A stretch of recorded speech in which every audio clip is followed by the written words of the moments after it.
Hello, everyone. Hello. Welcome to this evening conversation. My name is Anisha Hardy. I am the Executive Director for Alabama Values. You are now tuning in to As Goes the South, So Goes the Nation.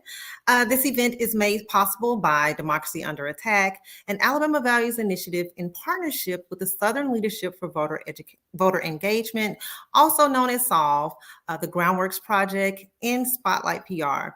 The overall goal of Democracy Under Attack is to raise awareness around attacks on our freedom and democracy and to connect community issues to people's front door. It is important to recognize that democracy is not a passive endeavor and that it requires active participation and engagement from all of us.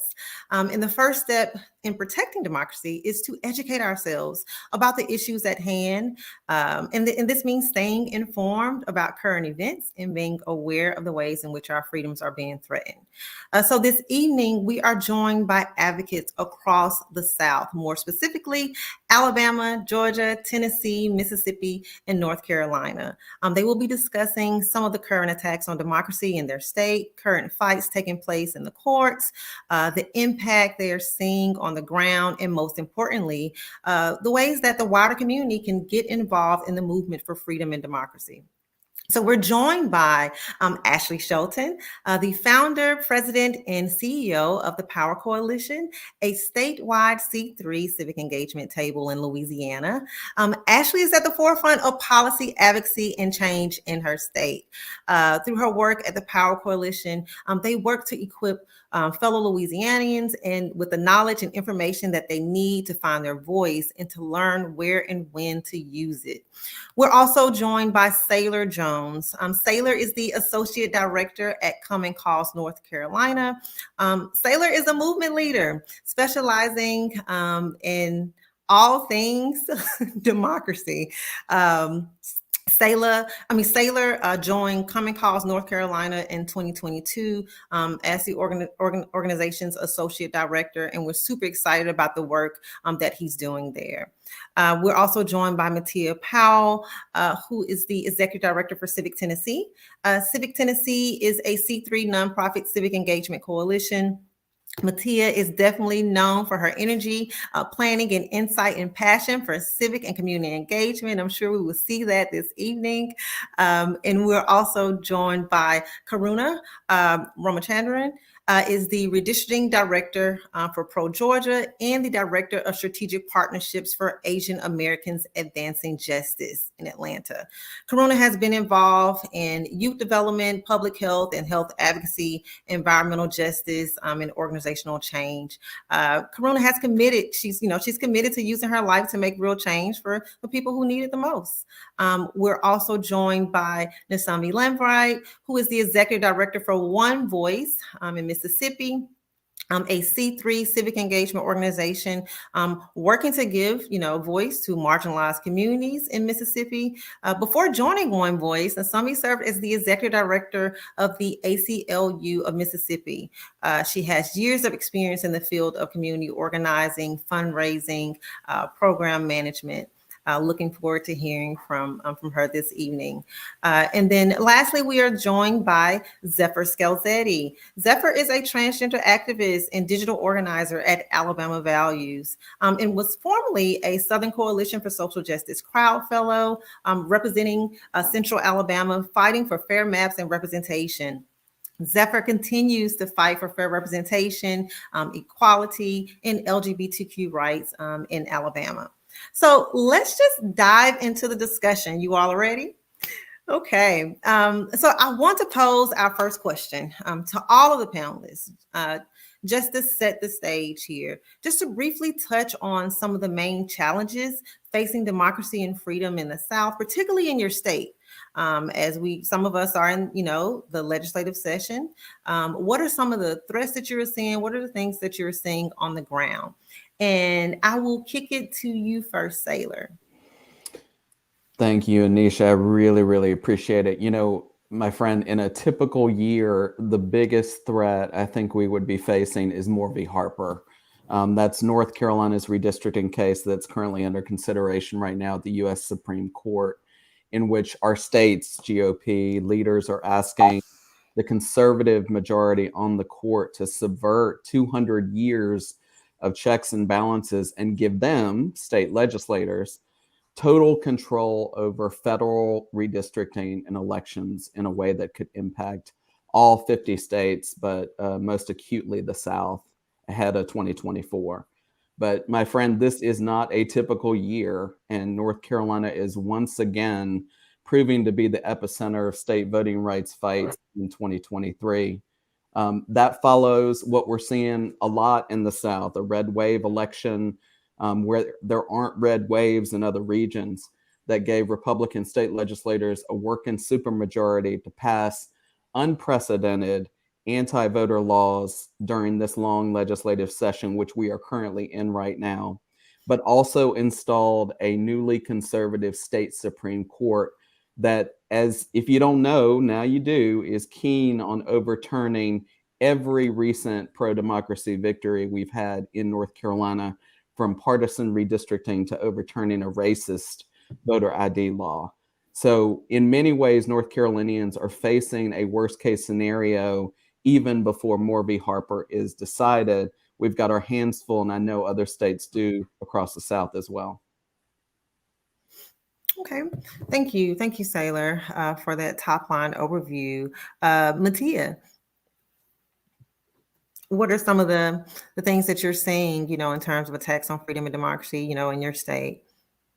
Yeah, Tennessee had one of its darkest days in our democracy last week when we saw three legislators up for expulsion for really just representing the people of their communities and of the state. And, as jarring as that moment was, it really was a culmination of a decade of laws that has made the state one of the most, the most undemocratic state in the nation. There was just a study released by Cambridge University, and it was a democracy index, and Tennessee ranked dead last. And I can go through all the reasons why that is, but I will say one of the probably biggest contributing factors has been our gerrymandered maps that we've seen, not just this past redistricting cycle, but the previous as well. And so we have a lot of democracy issues, and what you've seen is this unchecked political power that happens at our state that makes it almost impossible for us to really fight for the values that we believe in Tennessee. And so it has really been a struggle to see how we can make change with the way that our democracy is set up here. But I will say that I think just this past week, with the outpouring of folks really protesting and showing up and showing what Tennessee really is and what we want out of our democracy, I felt really hopeful, for more hopeful than I have in a while, at least. Yeah. We've definitely, we stand with you in Tennessee. We've been following what's been going on. Yeah. Karuna. Thank you, Anisha. It's so good to be here with y'all. And quick correction, I no longer work with Advancing Justice Atlanta formally, but I am a lifelong fan of the organization, one of our partner organizations at Pro Georgia. One of the main trends that we're seeing after this past legislative session is the legislature's attempt to take over local control. So we saw SB 222 pass, which prohibits outside funding to counties, board of elections. We saw 8 board of elections get taken over by the legislature. We saw SB 124, an attempt to prohibit county commissioners from being involved in the redistricting process. And so when we see this trend of local control, local takeover, we have to be concerned because those local elected officials are the closest people to us. County commissioners, you can have conversations with them every month at the meetings, you can build relationships. Those are some of our best ways to be represented in democracy. And so when we see our legislature, which is very unfavorable to democracy, taking over local control, we have to be very concerned, especially in light of um, federal issues like the Moore v. Harper case, which would give the legislature even more power. And so, that trend is very concerning for us, especially as we see local elected officials here in Georgia be more amenable to things like fair redistricting and including community input. And so this could potentially, limit their ability to implement those measures. Thank you. Thank you for sharing. Ashley, what's going on in Louisiana? Oh, goodness. We just started our legislative session yesterday. And, and I think that we're battling many of the things that the other southern states are battling, which is, we have just recently kind of arrived at what I'm calling a soft supermajority in Louisiana, because I do believe we have a few folks that are willing to do what's right for the people of this state versus what is right via their political party. But it is a very tense moment where we see folks trying to use their power and their control at the state level to have control at the local level. And whether that's the treasurer holding back bonds to cities like New Orleans because of the progressive stance that they take on critical issues like reproductive justice, or using crime as an excuse to invade and create questions at the local level and other municipalities who just so happen to mostly be led by African-American leaders. And so I think for us here in Louisiana, we've got a lot of work to do. One, to hold on to the wins that we've had around criminal justice reform, and kind of clawing our way out of the most incarcerated place in the country or in the world at this moment, unfortunately. And so we've got a lot to do. I mean, I think that one of the things that I think is playing out not only here but all across the South and all across this country is like one of the things that I feel really frustrated about is like my Second Amendment rights are sacred and not to be touched, but my First Amendment right can be trampled on and it's not sacred. And so, you're criminalizing my right to protest, to have my voice heard, to be able to push up against democracy. And I think that what what I want to understand is that like we've got one where literally I'm getting alert almost on a daily basis of a mass shooting. And then one where, I have innocent citizens who are just trying to have their voices heard being put upon by government for having, for literally just expressing their opinions about what needs to happen. And I think healthy debate is very important. And I think that those are things that we'll be watching in our legislature as well. Most importantly, I forgot to mention that, we've got a Supreme Court case as well, that will follow the Alabama case. And so we are also hoping that with one of the second largest Black populations in the country proportionally, that Louisiana will recognize a second majority minority district. And, all of these things are important, but all of them hinge on, Merrill, like the Alabama case as well as the North Carolina case, because it doesn't matter if we get, federal level control, like federal level power that then gets usurped at the state level. But we're fighting and we're here. Thank you. Thank you. Thank you for the work that you all are doing on the ground. Nasambi, let's talk about what's happening in Mississippi. Unfortunately, my story in Mississippi is similar to what a lot of folks have already shared: Louisiana, Tennessee, North Carolina, Georgia.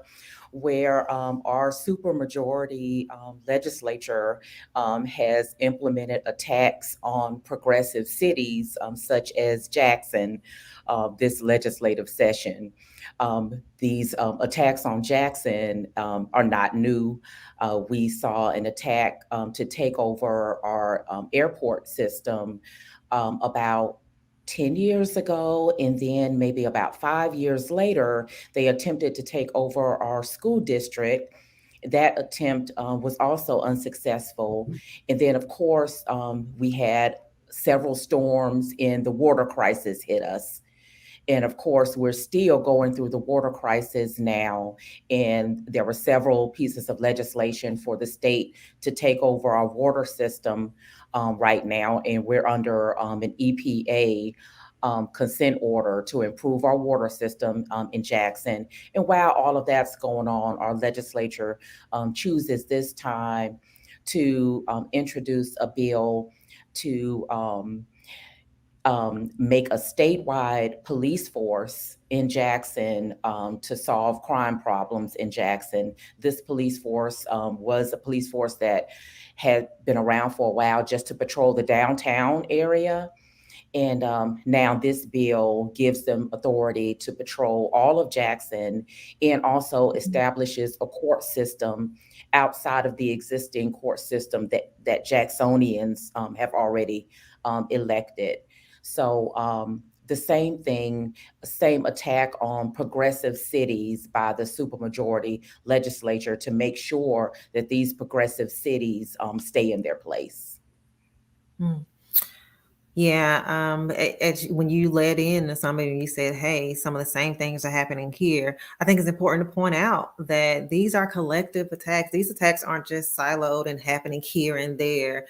It is happening across the South. We're seeing similar, attacks. So it's so important that we counter back collectively, but we can talk about that a little later. Zephyr, let's talk a little bit about what's happening in Alabama.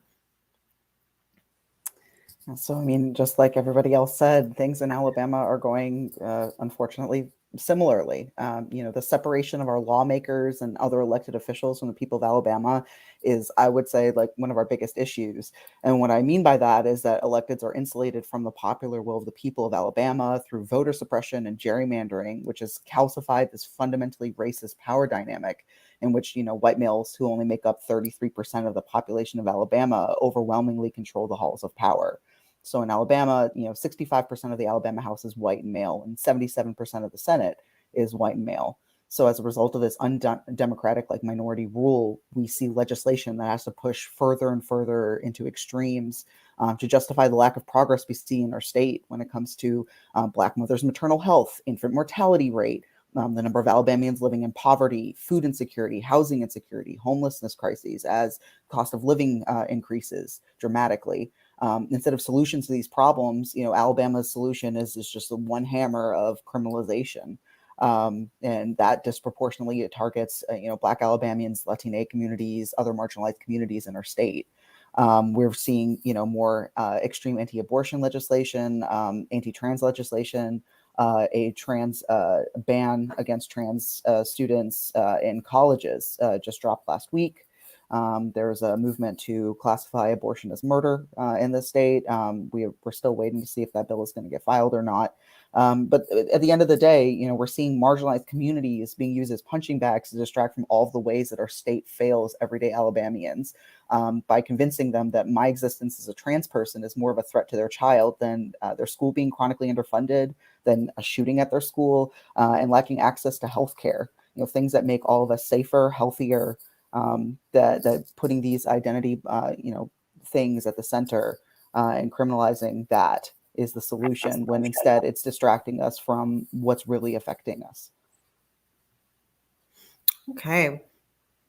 I know, right? Snaps, can you all hear me?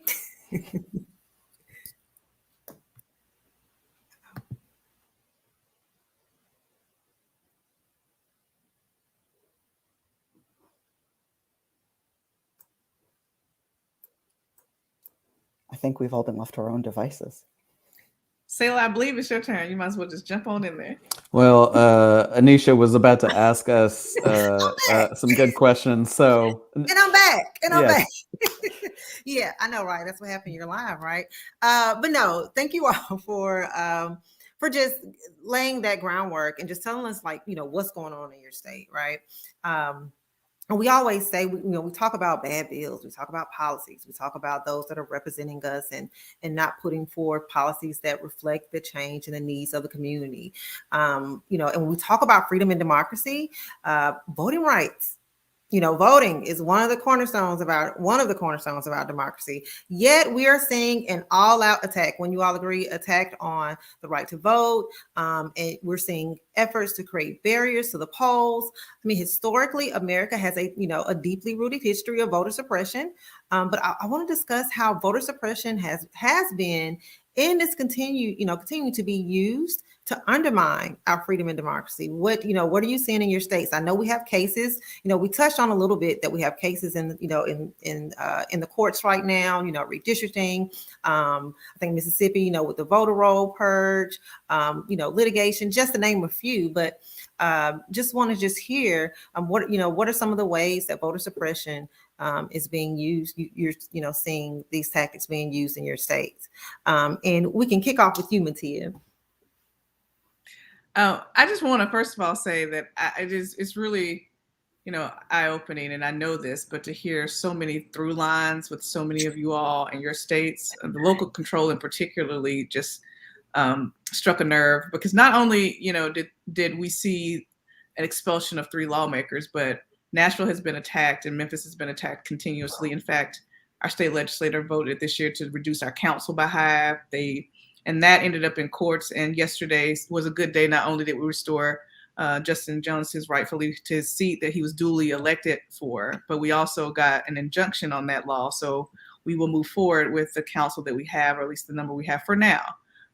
They've also tried to take over our airport authority, which that bill is moving through the legislature right now, as well as our sports authority.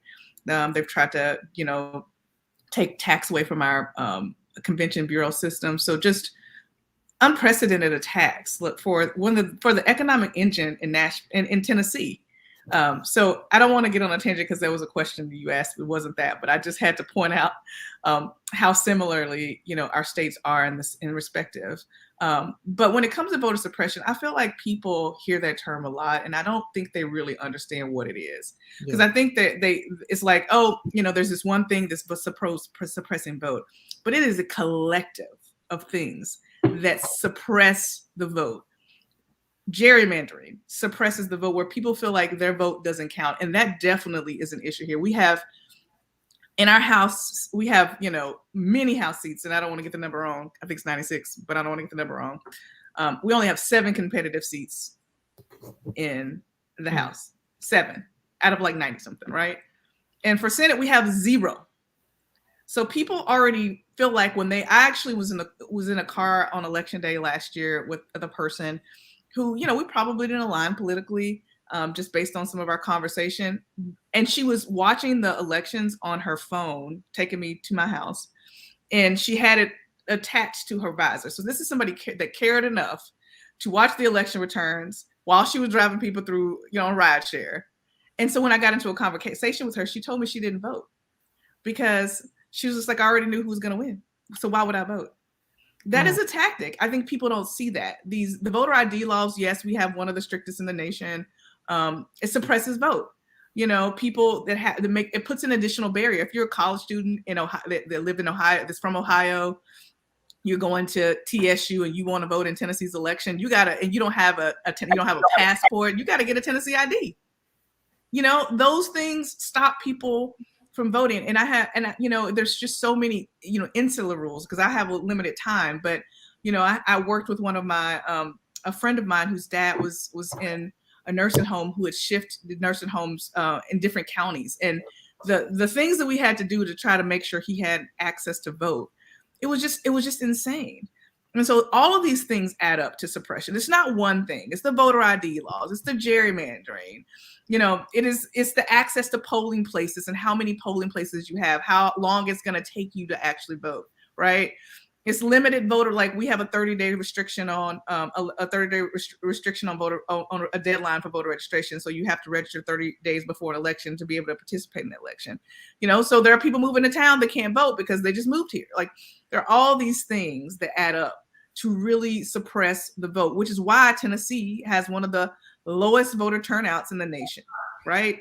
Because the votes, these Tennesseans want to have a voice in the issues that they care about. I don't believe that. I believe in my heart that Tennesseans care about. I know they do. I've lived here my entire life. I know people care, but and people want to blame and say, oh, the people aren't, they're not engaged. They are engaged. It's just hard. Yeah. Sorry, Yeah. I probably took too much time. No. I mean, you mentioned the connections, and I think as we dive deeper into these conversations, we're going to start overlapping anyway. So no, I definitely want this to be an organic, unapologetic conversation. So sometimes time barriers may be removed. So definitely, Ashley, so, and I know, Ashley, you probably can talk about this the entire panel time that we have. But yeah, like what are some of the ways you're seeing voter suppression, or even just some of the tactics that Mattia mentioned, like show up in your state? No, for sure. I mean, in Louisiana, we're certainly seeing how gerrymandering is showing up. We lost 5% in white population, and we gained a little over 3% in Black population. But at the state level, we actually lost a majority minority district. So I'm not really sure how that math adds up, but we are seeing how gerrymandering and neutering the voices of Black voters is happening across our state. Also too, we are removing policy this legislative session to address disability voter access, and so we have lots of polling locations that are not accessible. 33% of the people in our state live with a disability, and the idea that a third of our population is having trouble accessing the voting booth is a problem. And so whether it's folks needing access to to good signage that they can actually read, accessible parking, actual ramps to take very expensive wheelchairs up these ramps into these polling locations, because what people forget is that every single voter in this country has the right to vote in private. And that even if you are disabled, even if you have a caretaker, that there are many ways that you can actually cast your ballot. And so we have a couple of pieces of legislation. One, we had a disability task force that worked over this fall to make sure that we could make some recommendations to address issues with disability access at the polls. And so we're bringing that bill this legislative session. We're also, which, like I said, everything from ramps to signage and accessible parking, but also too, looking at things like we have a 600-foot rule for partisan political activity. But what happens is that Power Coalition is a nonprofit 501c3 organization. But when we go to do election protection work, we are attacked at the polls. And sometimes we've had the police called on us. We've had other issues, kind of happen. And so what we're trying to do is get real clarity, because anytime that someone can have an AK-47, 600 feet away from a polling location that is majority minority, and that not be seen as intimidation, but me with a Power Coalition shirt on trying to help someone access, their polling location, I have a real problem with that. And that's a real problem, across the board. And then I think one of the other things that we're also doing is looking at the Board of Election Supervisors. How are we making sure the voices of the folks that are being, sidelined by these voter suppression laws? How are people actually having their voices heard in this process? Because I think we got a lot of pushback about, the disability community, as well as the African American community accessing it. Actually not even accessing their right to vote, but being in compliance with federal law, right? Like this isn't just because that's what I like or what I want as an advocate. This is about like being in compliance with federal law. And we see, a lot of times that we're disenfranchising people from their vote, not by actual law, but by being out of compliance and the lack of enforcement of federal law that provides protections to communities of color and certainly, our disabled community. So, so yeah, no, it's, there's a lot of work to be done. And I think a lot of work we're going to have to play defense around coming, we have our statewide elections. I know we all have, presidential elections coming up next year. And so I do know too, that we're going to have to fight even harder, because I think what we're seeing is that this is a response to the growing majority minority. And, and this idea of, like, again, neutering the power of, Black and brown people. And I don't think there's, and I think that, like, again, as a Black woman doing this work in the South, I'm not going to stand for it. We are absolutely going to fight, and, bring your guns, and I'm going to bring my voice. And so like, let's go. That's a whole t-shirt. That's a t-shirt. No, it is. It's like, let's go. I mean, I think at the end of the day, my voice is as powerful, and it will be heard, and and I won't allow people to neuter that in the fight for justice. Yeah. No, thank you for sharing. Zephyr, what are some of the ways that you're seeing voter suppression, show up in Alabama? I'm gonna throw it back to like this through line that keeps running through everything, like Mattia pointed out, which is we use this term sometimes, Alabamification, watching the rest of the United States become Alabama. And one of the reactions I had listening to everybody talk about local control is like, man, we never had it. We don't have local control in Alabama. We have the longest constitution in the world because nothing gets done on a local level. It just gets added to our constitution. We have these extreme districts just like everywhere else, where they're either really, really Democrat or really, really Republican. So people feel like their voices aren't being heard. So I think we actually have to go back in time to look at where a lot of this groundwork was laid. So Shelby v. Holder, we're coming up on about a decade since that decision. And for people who don't know about that court case, it's about Shelby County, in this case, Shelby County in Alabama, not Tennessee, although both notorious for different reasons, both anti-democratic. And that was a decision that ultimately led to the dissolution of preclearance, which just sounds like a very fancy term, but what it meant was that anything that could affect voting, in the South and in places that had these histories of being discriminatory, had to get double checked by the DOJ. So you couldn't just close a polling place in a Black neighborhood. You couldn't just make maps that obviously discriminated against Black Alabamians, Black Tennesseans, Black Mississippians. You couldn't just do that without the government ostensibly coming in and double checking your work. And that happened on every level. We usually talk about this in terms of congressional seats, but we're talking about county commissioners, city councils. This was checks and balances at every level. And what happened after, the Shelby v. Holder decision is that the Supreme Court said that, these jurisdictions haven't been trying to jam people up. Well, because it was illegal, because you were double checking their work. And they said, well, they haven't been misbehaving, so we're going to let this go. And that's, we just have seen the absolute, dissolution of all these protections. Because now there's no one coming in behind to look over everybody's shoulders, because the courts decided that requirement unfairly targeted states. What I want to know is who's looking out for the voters who are unfairly targeted by removing that restriction. We should matter more than a supposed undue burden on county or statewide governments.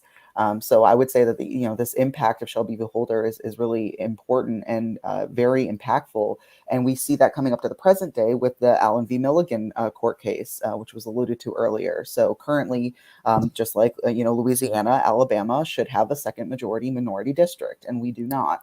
And there's currently a Supreme Court case, Allen v. Milligan, which we are waiting for the decision on, to find out if Section 5 is going to be upheld, or if we're going to lose that too. And so once again, Alabama and Alabamification is unfortunately getting the spotlight when we're looking at these trends in democracy across our state, across our country. Yeah, no, thank you, Zephyr. And just one minor correction.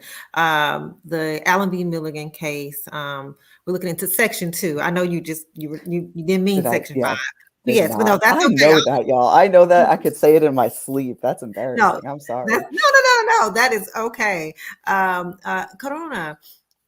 Let's, and again, much like I mentioned with Ashley, I'm sure you can talk some of the things that are going on the ground in Georgia. We can have a whole segment on that. But what are some of the ways that voter suppression is showing up in your state? I think the most poignant thing is the attack on the voter themselves and making it hard and difficult and arduous to vote. In 2021, we saw SB 202. That was a large bill, that omnibus bill that attacked everything from absentee ballots to voter ballot drop boxes to criminalizing, giving a bottle of water to a voter who's been waiting in line for hours and hours. Um, we should be investing resources in voting. We should be making voting a joy. And instead, our legislators are committed to really making it difficult and hard. And we see that again in this legislative session with SB 222, which then, again, prohibits outside funding. So as counties are seeking funding and support to make voting more accessible for people, and when we talk about accessibility, our state does nothing to make voting accessible for people whose primary language isn't English. But we've seen counties here take efforts to, provide sample ballots in multiple languages, using their own resources to do that. And so when we see an attack on their ability to get funding to continue this good work, it really shows that true intention of deterring the voter from actually making that plan to vote. And when we see that joy of voting go away, it really makes it very difficult for us to continue this battle on all the issues that we're talking about. Yeah. Nasambi, and then we'll kick it to Sailor after that. Okay, and Anisha, you are really going to have to cut me off because I know. Look. our That's why list goes you heard me try to on sneak and in. on. Look, I tried to sneak in Nasambi, and then we'll kick in Sailor after that. I was trying to give you the 'Cause cue.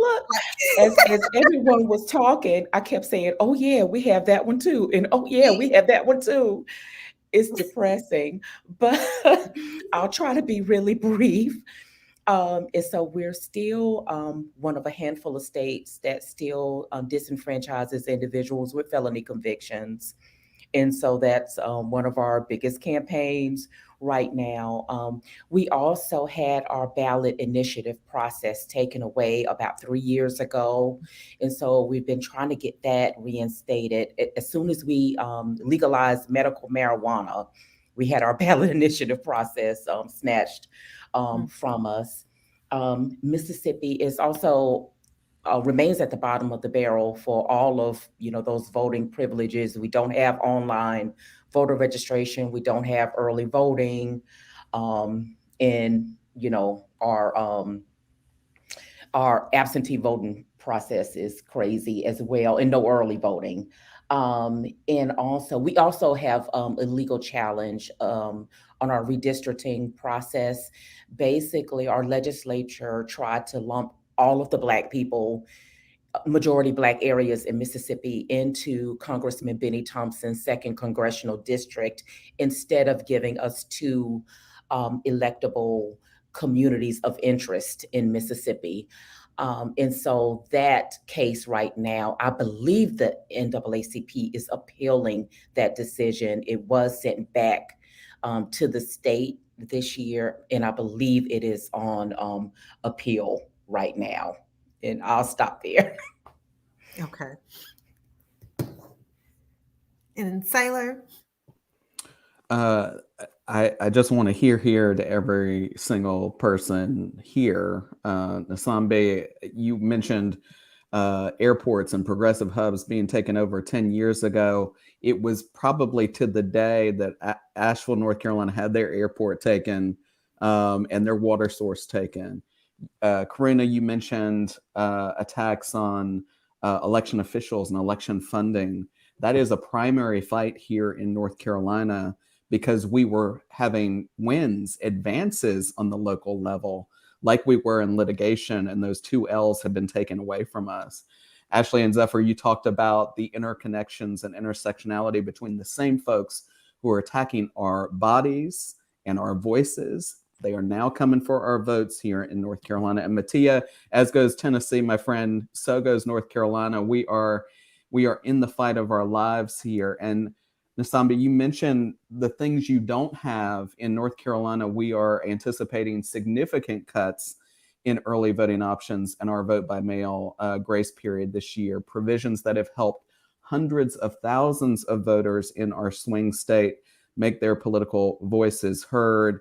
We are seeing preparation to gut safety nets like same-day registration, install a new voter ID law, and another round of state and congressional gerrymanders coming immediately following state and U.S. Supreme Court rulings, either of which that could give North Carolina lawmakers and maybe your lawmakers too carte blanche to carve voting maps and craft barriers to voting access. Sometimes it is hard to have these gifts and have them taken away suddenly just before a 2024 presidential election where everybody's watching, where we need to educate voters for the first time about a lot of these changes, and we don't have the money to do so. So all of this comes alongside, Anisha, a state budget that eliminates funding for common sense voter roll list maintenance, like we saw in Alabama. It flatlines funding for our state board of elections, like you're seeing in Georgia. But it also packs inside of it, they've gone so far even to grab extensions for the judges they do like and pack it into the budget so those judges don't have to retire, so they can keep all these voting laws circulating around for the next decade. So we're going to see this in North Carolina. We're seeing it across the South, and I'm glad to have this group here to fight back. Yes, no, and definitely thank you for all the work that you all are doing on the ground in your states. And also, we also work collectively, like we work together. We have been showing up for each other, and that's what it's going to take. It's going to take the whole idea of just collective liberation. What we're all going through, no one's free until we're all free. And as we sit here and have this conversation, we're seeing that we're all dealing with similar, if not the same attacks. I know Louisiana, your case is, if not identical to our cases, in Alabama, in the Supreme Court. I want to encourage everyone that's watching to drop your questions and comments in the chat on whatever platform you're watching on. We have about 2 more questions before we go into the Q&A portion of the program. So please, I encourage you to drop any of your questions and comments in the chat, and we'll be able to pull them on screen and answer them for you. My next question, and to be transparent before I, dive into this next question, I was speaking to some of the panelists earlier before we hopped on, that I'm finding lately that this question or topic tends to suck the air out of the room, or people try to tiptoe around it. But I want to take a moment to discuss the role that white supremacy and systemic racism plays in the all-out attacks on democracy we're seeing. And I'm not talking about the mainstream definition of white supremacy, the one that we typically hear, which typically sums up white supremacy as someone's hate towards an individual or group who's not white. I find that definition, allows people to sidestep the impact of white supremacy in our country. I am referring to the definition of white supremacy that refers to the cultural, political, and economic system in which white people overwhelmingly control power and material, resources. Zephyr, you gave some stats of how that operates, in our state. The definition of white supremacy that emphasizes the way in which white supremacy undergirds the way that we organize our society, in the ways in which, like I said, we distribute the resources and power.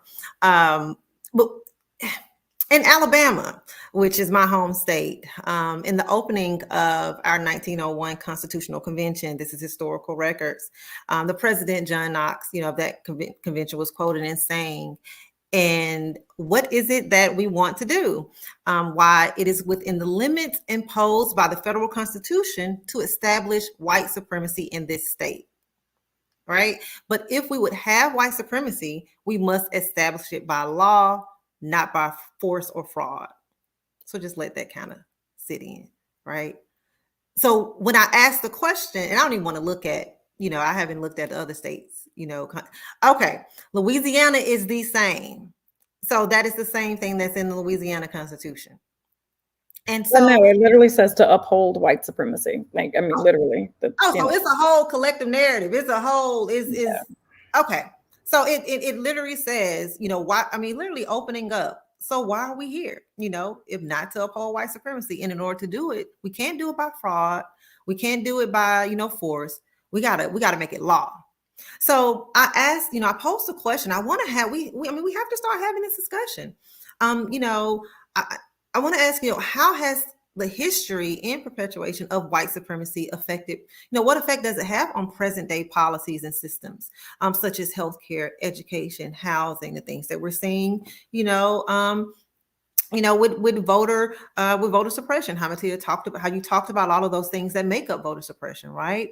And I think I see Nasambi, you mentioned that the Mississippi Constitution names keep former slaves from voting with. Okay, well, I'm sure you're going to touch on that. But so the question is, how has history and the perpetuation of white supremacy affected, or how does it affect present day policies and systems such as healthcare, education, and housing, and other issues that we, surface issues that we all, seem to care about and advocate for year round.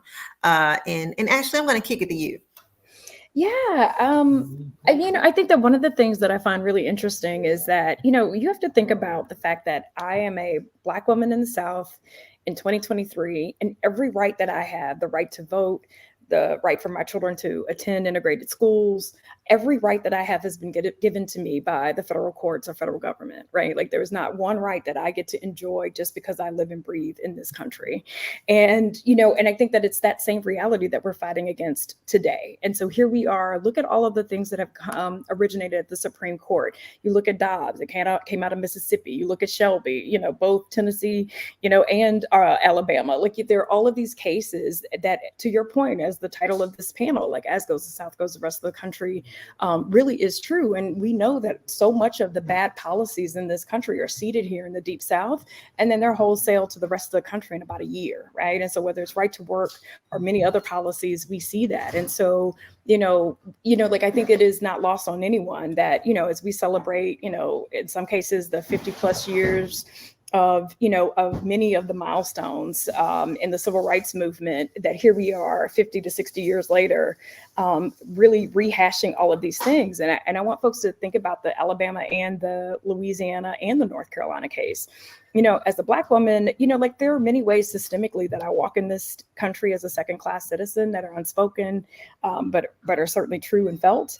But the undoing of Section 2, my ability to have the federal government provide oversight to the leaders in my state and historically and systemically racist states like Louisiana, that I will truly walk as a second class citizen in my own state, unable to elect leaders that look like me, unable to elect leaders of choice. And so I do think that folks have to think about, like, we're not talking about, like what is the South whining about, or what else is it that people want? Like, I just want what I had, and I don't even have what my ancestors had at this point. My children don't have what my ancestors had at this point in terms of, like we don't even have the entirety of the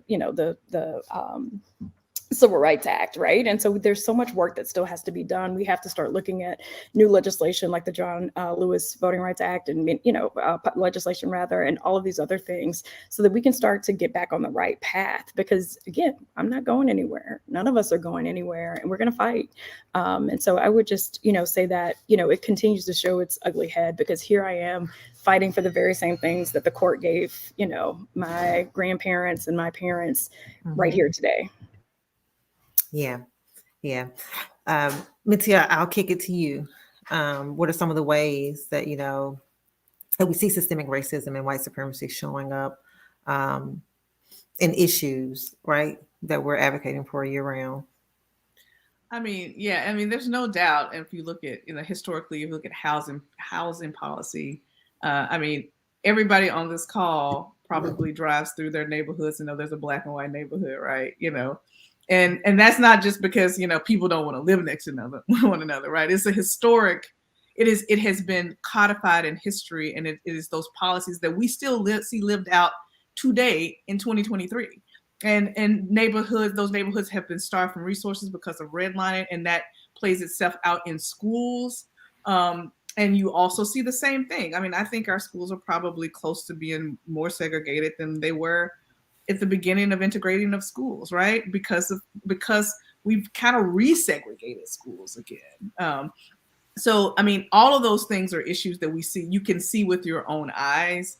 But I mean, we just had a state legislature on the floor, a state legislator on the floor that called to bring back lynching. I mean, it's corporal punishment. So, these things are things that are still coming forth in the way the discussion is being had. If you go and look at, follow your state legislature, you hear discussing on the floor about some of these bills, like you hear, the vestiges of white supremacy and racism all over it.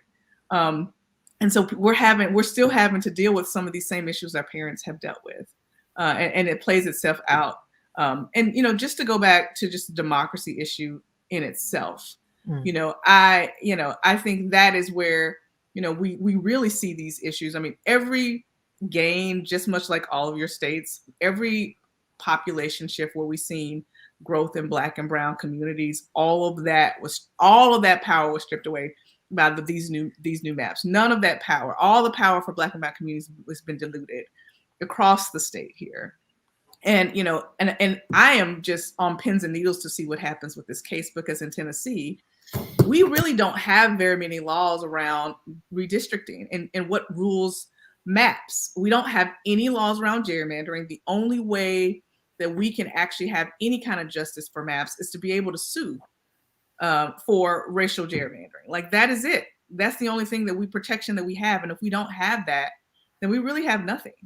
So, I am on pins and needles to see what happened with this case, because I think you could have we're already seeing these gerrymandered maps where we're diluting power. And if this ruling does not go in our favor, then I don't know what we'd have.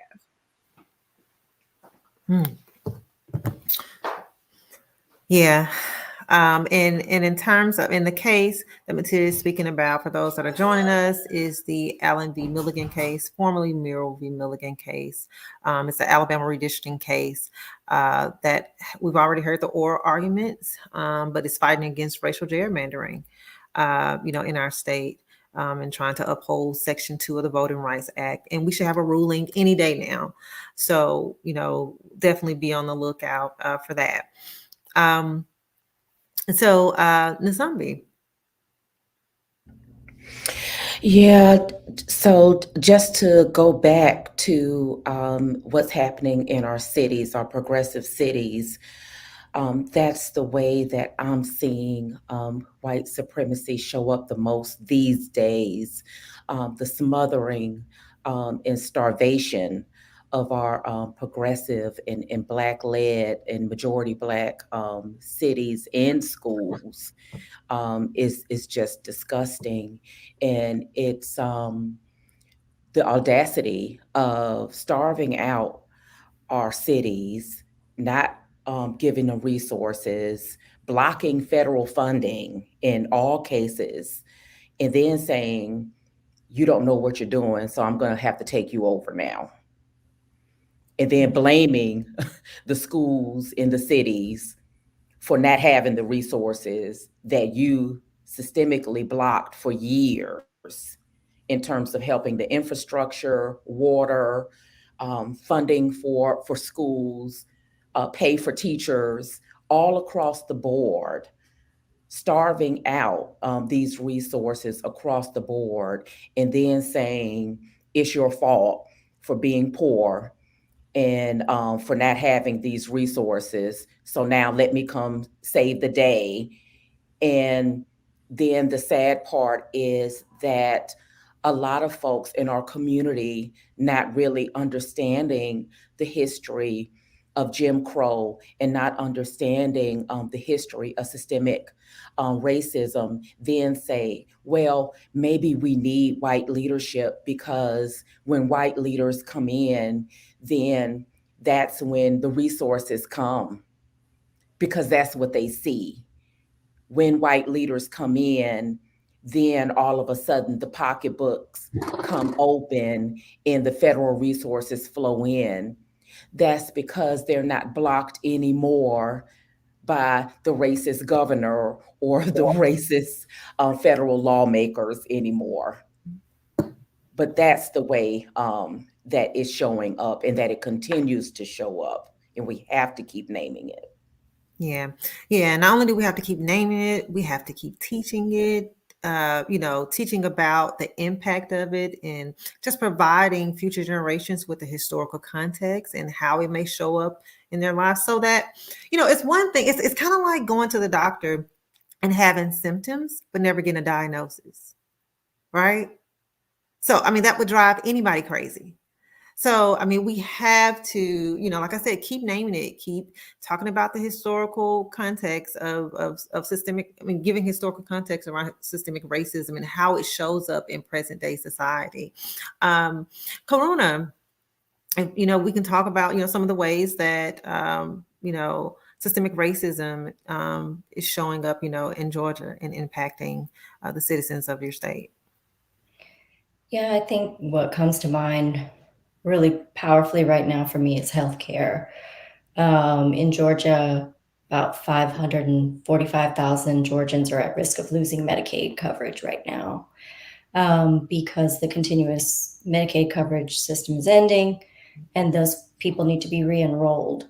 And it is an entire mess of a process to get those folks re-enrolled, many of whom are eligible, but will fall through the cracks because our legislature failed to provide in the budget any funding to support that process. And so when we look at who falls in the facts, it's predominantly Black and Brown communities.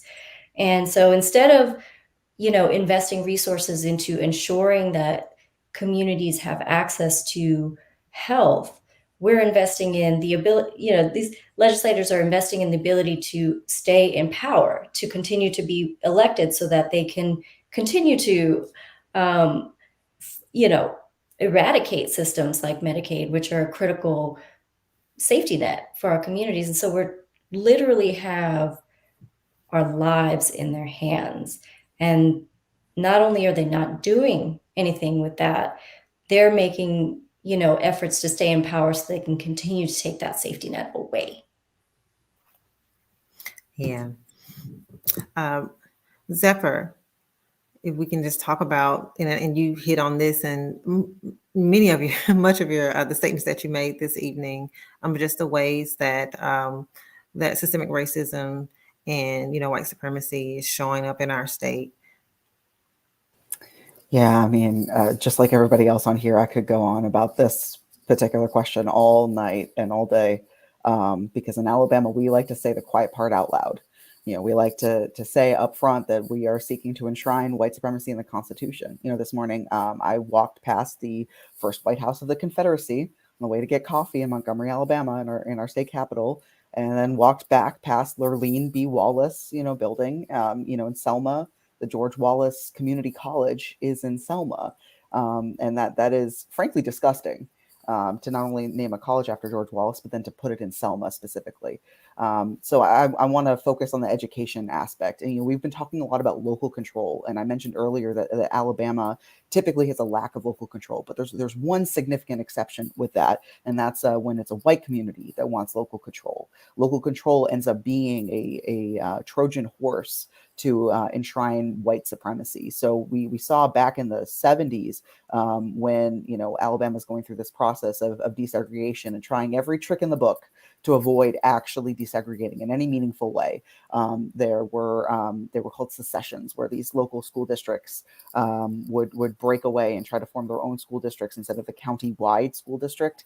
And what white communities did in the 70s is that they would claim they wanted to secede, not because they didn't want or they were fighting integration, but because they wanted local control, which was their race neutral language way of saying we want white schools. And when I see the terms like race neutral language come up, it puts up every like red siren in the book for me. Not only as a dog whistle, but also because that is exactly the argument being used in the Allen v. Milligan case right now. The argument isn't that we shouldn't have a second majority minority district. They're too subtle for that. The argument is that maps have to be drawn with race neutral parameters, which means that you can't take into account wanting to have a black majority like second district when you're looking at drawing maps. You can't put equity into the equation at all because that wouldn't be race neutral. I said during redistricting, I said something along the lines of, I really hate that the racists have now learned to use anti-racist seeming language to justify their racism, because now they're putting on these things that sound on paper like maybe it's about fairness, race neutral, but in reality, what this is doing is enshrining these things. And we're seeing this in Alabama currently with charter schools. I'm sure this is something we're also seeing across the US and across the South, is that, charter schools in and of themselves are, maybe not a terrible thing, but what we're seeing them used for and what we've seen private schools being used for is to siphon money from Black communities and to send them to predominantly white areas to change these tax bases and to starve these schools of funding and resources, and then turn around, point the finger at them and tell them that they're failing and that they're not doing a good enough job when we've never set them up to succeed in the first place. So for me, I really want to uphold education as just an immense way. And every person on here is currently sitting in a state that is at the bottom of the bucket, when it comes to education, in our states. Like, this is something that affects all of our kids. And I think, when we look at white supremacy, yes, their schools are doing better, but they're not doing as well as other schools in other parts of the country. And so it's just this dedication to shooting yourself in the foot just to make sure Black people don't get an ounce, just to make sure that minority groups do not get a leg up. You're willing to take your kids down with you. And that's really disheartening. Yeah, no. Imagine where we would be if we invested just as much, funding in education than we do the prisons, the system here, right? Criminal, just imagine. Oh, the dreams. We will get there though. But yeah, so for my last question, and I want to make sure, I just want to remind everyone, if you have questions or comments, do drop them in the chat on whatever platform you're viewing this on. We have one more question before we go into Q&A. Before for my last question, I want to make sure that, we speak to the light in the tunnel and the light at the end of the tunnel. Look, hey, I mentioned in the beginning of the conversation that it's important for us to stay informed around the attacks on our freedom and democracy. But it's also just as important for us to explore the ways that we can counter these attacks and be a part of the fight and the solution. Explore, like I said, the ways there are some wins. The fact that the fight is still happening in itself is a win. I had someone ask me, man, all of this is going on. How do you keep going? Like, how do you get up, with everything that's going on? And I said to myself, well, you know what? The Black struggle is my ancestral truth. And I can't stop, right? Like, what if they would have stopped? Like, this is, now, do I want to keep fighting the same fight? I know, Ashley, I hear you, when you, even in talking about the case, Ashley's like, I don't want to keep fighting the same fight. Like, I need this to be over, right? But I definitely want to talk about, some of the ways that that the wider community can get involved. As my dear friend Sailor has said, that we are at the point where we just can't depend on the government to save us. It's going to be up to what he calls the fourth branch of government, the public interest, the people, the press, to inform and inspire and mobilize us around various reforms. And so I just want to ask everyone, in what ways is your org or are you, in your org and your partners fighting for freedom and democracy? And how can people get involved and be a part of the movement for change? And we'll kick it off. We'll start with you, Sailor. Thank you, Anisha. And that fourth branch is going to be so important in so many of our states, where the legislature, judicial branch, and the executive branch, we do have a governor who is pro-voter in our state. The alternative in 2024 is someone who does not want me alive, and many of the people on this call does not want alive. And so The fourth branch needs to rise up now. If not now, when? And so Common Cause North Carolina is so proud. And I want to give a shout out to my colleague and someone many of you know, Gino Nuzalillo. We're already convening a diverse array of messengers and movement builders in our state for a multi-year campaign, understanding it starts in 23 but doesn't end in 24. And we've dubbed this campaign the People's Coalition, where we're monitoring what's happening at the legislature, absolutely, but also messaging up to everyone in North Carolina, across the South and across the nation, that we need a fusion movement now more than ever to push back against what we're seeing. And in an environment where we may not be able to get reforms, we can resist. And that is probably why, Anisha, the first substantive piece of legislation that was passed in North Carolina was an anti-protest bill. They don't want our public outcry turned into public policy here in the great state of North Carolina. And so we must push back and make our voices heard. And we're doing that in ways that Karina may find familiar. We're working on a lot of small victories like election funding advocacy. We've been effective even in a training we had tonight of talking to advocates in counties all across the state about how they can work with county commissions to build relationships and build elections funding where the state and Congress will not. And I'll tell you, we held one of these trainings when I was with SESJ last year, and we're effective at getting pay raises for our County Board of Elections directors. We were effective at pushing back against efforts for elections, so-called election integrity groups, to go door to door and question Black and brown voters' voter registrations and get the counties to work with us to fight back.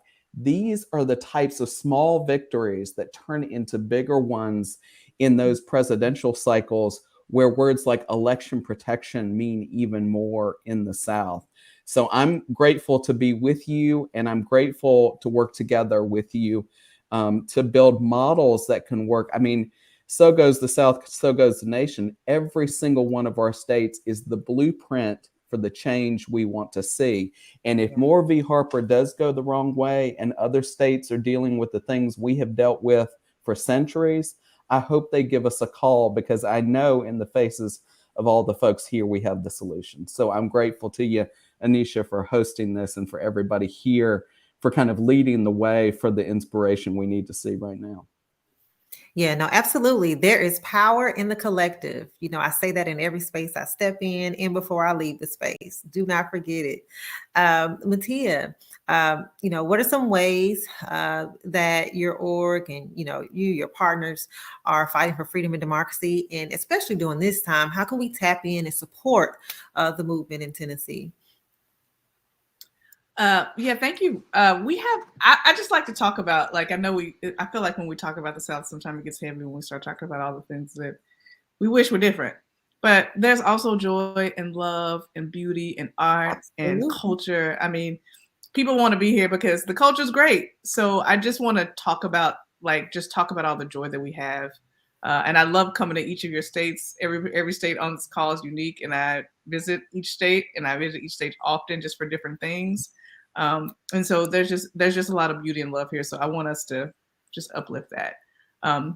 We have about 35 organizations in our part of our coalition, and they're working every day to make sure that Tennesseans, particularly Tennesseans, Black and brown, and immigrant communities, LGBTQIA communities, folks, young voters, folks that are generally underrepresented in our democracy, have an access to it.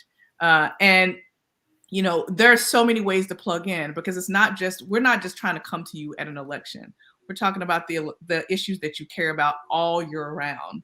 And we're also helping you when you need just specific support. I mean, we did COVID outreach. We're doing outreach around affordable connectivity, because it's a village. It's not just about, you know, wanting to extract from you your political power that you actually have and helping you realize that. It's also making sure you and your family are good, right?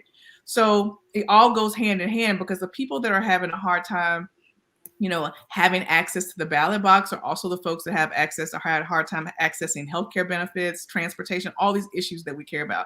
So we can't just be like, one note and care about their, their access to democracy, we have to care about their access to everything else.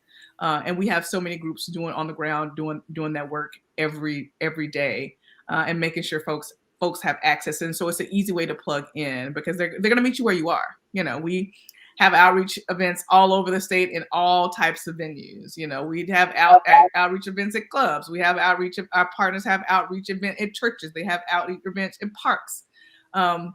There's always an opportunity for you to try to figure out how to engage and be real about how hard it is to engage. I think what we need is folks to understand it's not your fault. Like, it is hard, and we're here to help you through this journey to make sure that your voice is heard and your vote is counted. So, that's just a few ways that you can get plugged in. Immediately, though, I just want to plug, we had a Monday, we had an outpouring of support, because my district was affected. Justin Jones was my representative. So for a few days here in Tennessee, I had no voice at the state legislature. And we all spoke out about that. We've had wins at the local levels consistently, and that's where we see a great opportunity for us to hear our voice. But that day was a beautiful day. There was thousands of Nashvillians at the metro government. Our metro government heard our voices and unanimously voted to send Justin Jones back to the State House. It's probably one of the quickest Metro Council meetings we ever had, because we got 40 members. So it was like 30 minutes. And we're going to be doing that again tomorrow. Tomorrow, Memphis will be deciding the fate of that seat.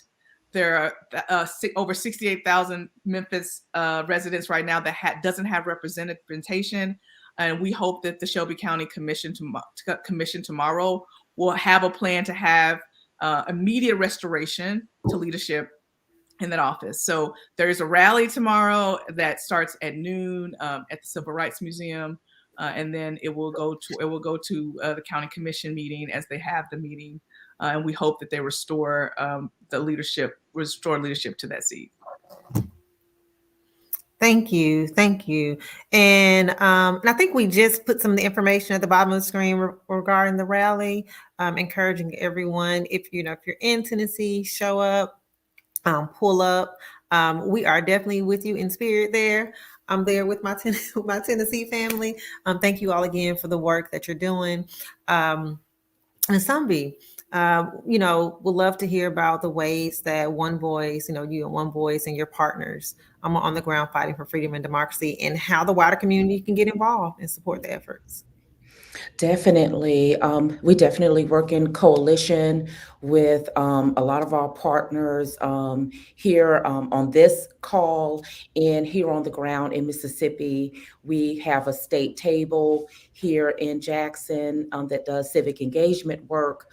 So we're always working to make sure that we continue to motivate folks to keep coming to those polls, even though it's very depressing and our numbers are low, but we keep encouraging folks to get out there, keep making our voices heard, and to keep having conversations like these. I met Ashley during Hurricane Katrina, and during that time, we were kind of forced to come together across state lines. Mississippi, Alabama, in Louisiana in particular were impacted by that storm, in some sections of Texas as well later on because of that storm.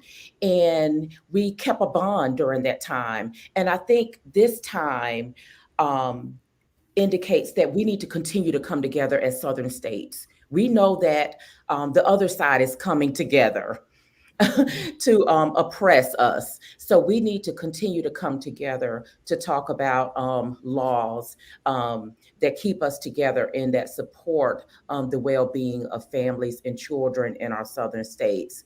And so we're going to keep seeking out ways to get together with you guys to talk about what's going on in your state so that we can support one another. Yes, and I think it's so important, like I said, highlighting that these aren't one-off issues or one-off attacks or blows that's happening. It's happening to all of us. And so it's going to take us to fight back as a collective. It's going to take us to raise awareness and amplify within our communities. And that's why, having conversations like this is, so important.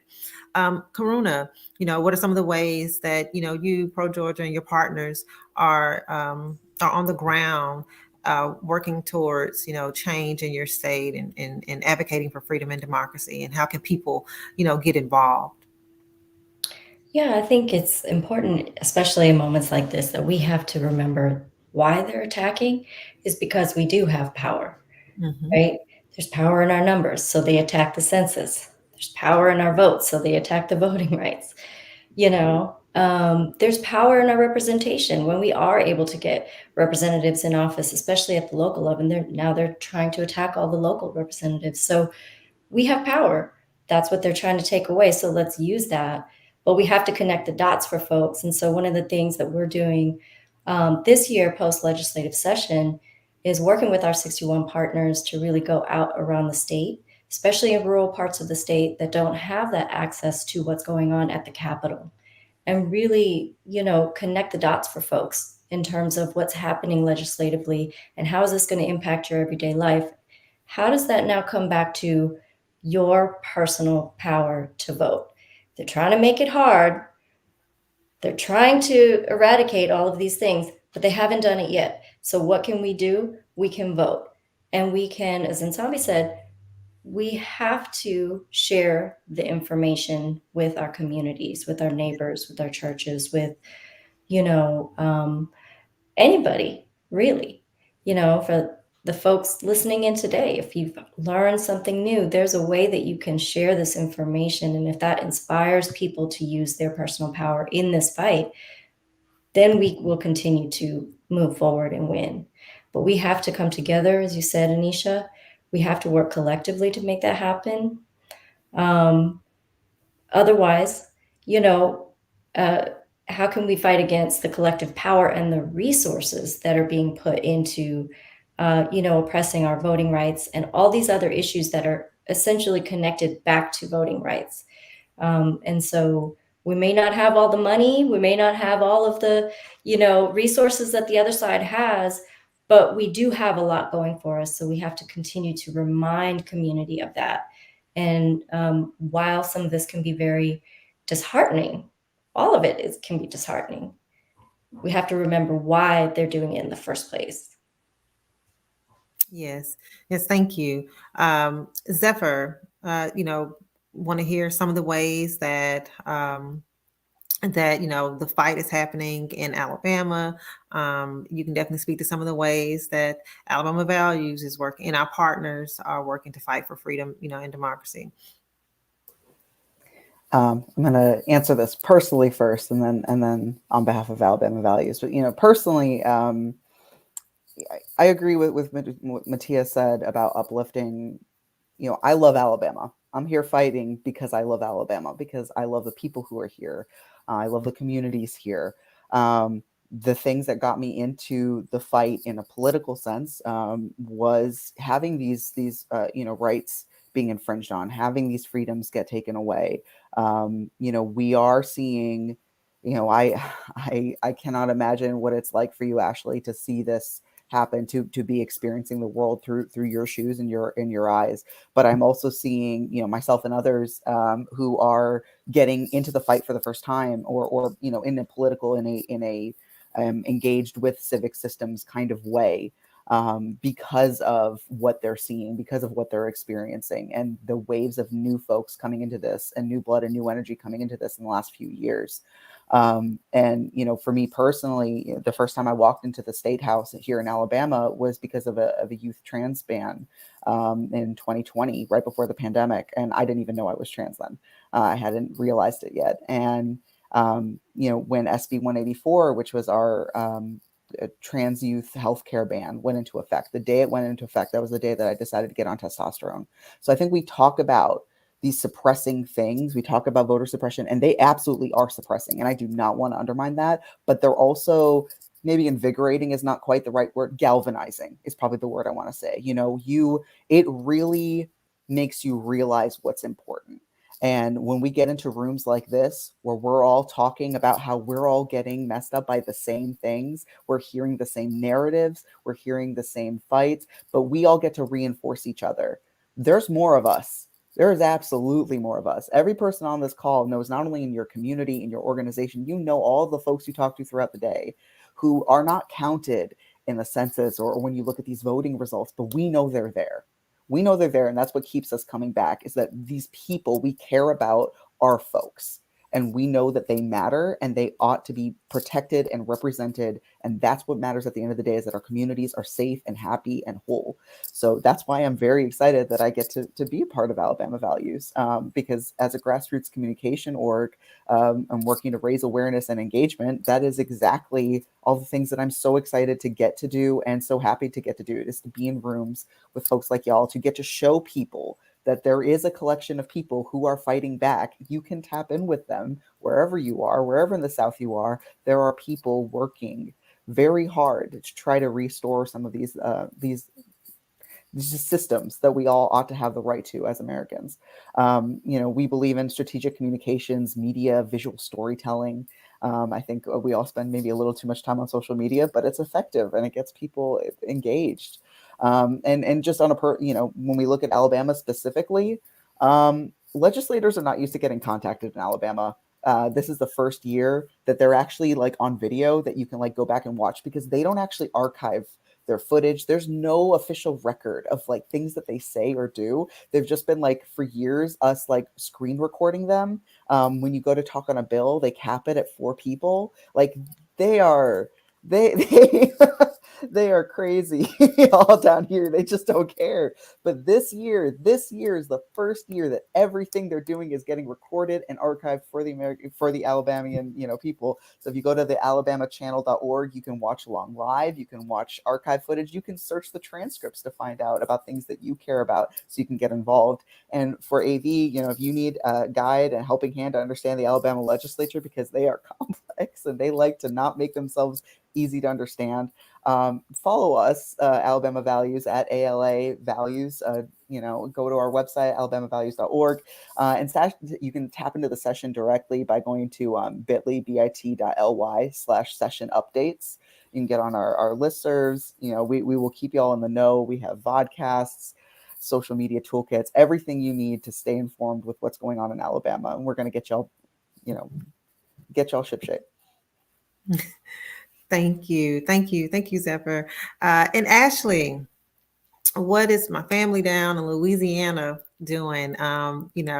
Always trying to find ways to tap in. Can you just speak a little bit about, the work that's going on there? Yeah, no, I mean, I think, Zephyr said it best, right? I always, start all of my testimony off with everything I love is in this place. And it's true. My whole family's here. I've got a brother in Atlanta, but, he comes home enough that it counts. It still counts. And so, but it's really true for me that like everything I love is here. And so I have to stay and I have to fight. Right. And so it's not this thing about me moving away or making the point that like we can all make different choices. Well, we can, but but at the end of the day, like this is where I live. This is where I grew up. This is where the people that I love live. And so, so we just have to fight. And I think in Louisiana, what I'm excited about is that, just like I said, all of the bad policies have been seeded in the Deep South and South in general. Certainly it has been, it is also true that the good policies can be seated here and actually must be seated here in order for us to really realize change.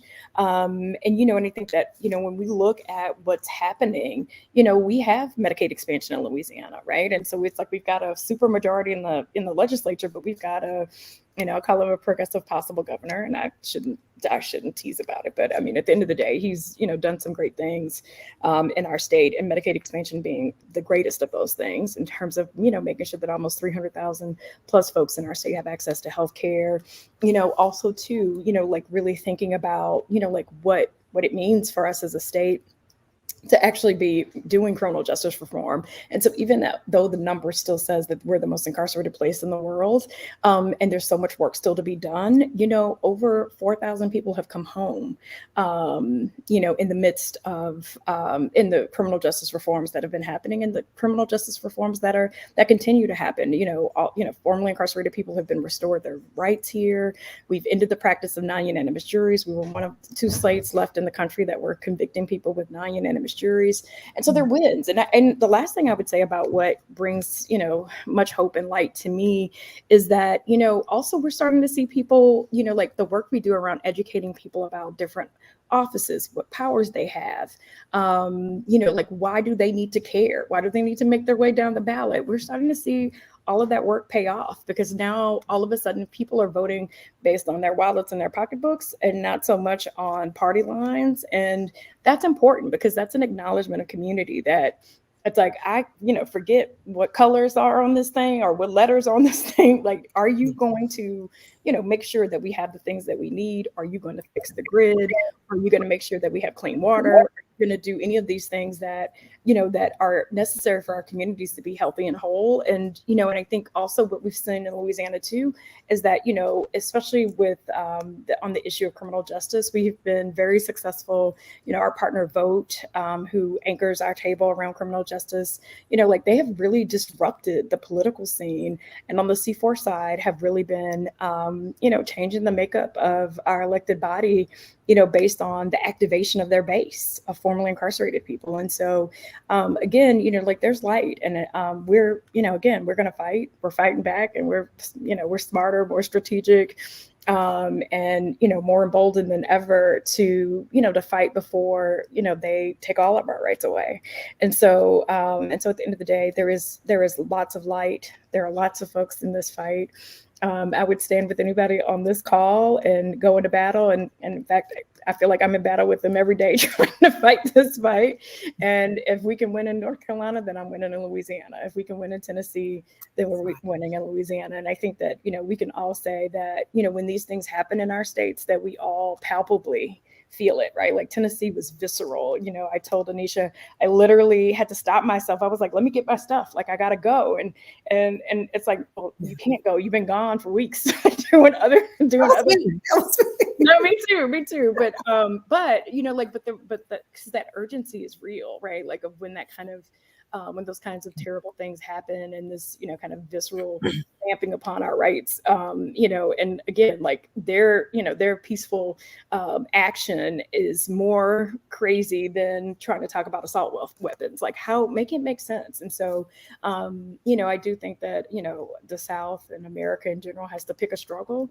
And I think that struggle is going to have to be, like creating enough space for the voices of those freedom fighters and folks that are fighting on the ground for the kind of communities they want to live in, the kind of states they want to live in. And so we're going to continue that fight. You can reach Power Coalition at powercoalition.org. And also, too, we've got a tracker for all of our legislative bills. You can look at all of these different issues, whether it be environmental justice, criminal justice, juvenile justice, you name it. It can be found there. And then also, too, we have statewide elections this year. So, we'll be fighting this year for every statewide seat, as well as every House and Senate seat. And so this is an opportunity for folks' voices to be heard. So, come onto our site, powercoalition.org, check us out on social media at PowerCoEJ, and, and join us in the fight. We do election protection. We do any number of things that are about educating community about what's happening and what's on the ballot. And in Louisiana, we have an election ITs every second Saturday. So, I mean, there's never an opportunity. There's never not an election. So come on and hang out with us. never not an election, right? No, we just had one, a special election, and now we're having our spring elections that, it's nuts. And so, yeah, and then we'll have elections again in the fall. That's if nobody moves around in the meantime. So yeah, it's crazy. Oh my goodness. But, you said something, which is a good segue to kind of wrap up and go into our Q&A. You mentioned if we can win in Louisiana, if we can win in Tennessee, if we can win in North Carolina, pretty much as goes the South, so goes the what? I mean, the nation. I know you all are on mute, but I read your lips. The nation, right? So, I mean, there's so much power in the collective, and I hope people that are watching this evening that they're seeing how these aren't one-off issues happening in Tennessee, Alabama. There are similarities that are happening across all the states that are on the call today, and even more, southern states. I want to at this moment go into the Q&A portion. of the program. And if, I encourage everyone that's watching to drop your questions and comments in the comment section of whatever platform you're viewing, and we'll go into the to the first question. Okay, so Corey B. Morgan, question for GA folks. What is the process to advocate for more polling locations within your county? Is there statewide regulations or county by county? In Georgia, the best way to get involved is at your county level with your county board of elections.